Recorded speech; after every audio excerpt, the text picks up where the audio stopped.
यो clutch plate tight गर्नुलाई चाहिँ यसरी क्र्याङमा यसरी अड्काएर टाइट गर्छ। यसरी अड्काएर टाइट गर्नुपर्छ है।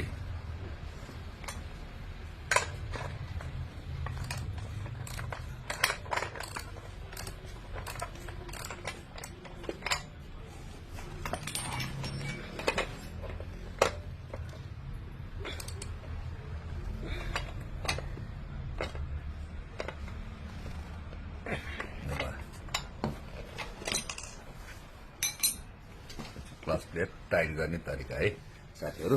यसलाई यता आफू यो एक्सलेटरपट्टि घुमायो भने चाहिँ टाइट हुन्छ हैन।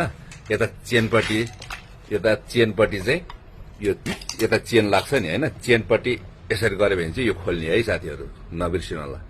यो यता एक्सलेटरपट्टि गरे भने चाहिँ टाइट हुने हो, फेरि यतापट्टि चेनपट्टि यसो गरे भने चाहिँ खोल्ने हो है यो नट।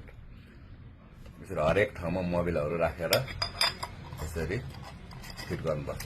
कचरो फिट गर्दाखेरि, बेरिङ फिट गर्दाखेरि, गिरिज राख्यो भने गिरिज छ भने गिरिज, नत्र भयो भने मोबिल भयो भने राखेर फिट गर्नुपर्छ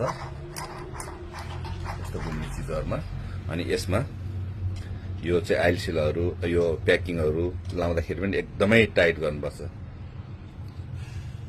मोबिल लाएर अथवा लिक्विड लाएर गऱ्यो भने चाहिँ तपाईँको आवाज छिर्दैन अनि एकदमै पिकअप लिन्छ।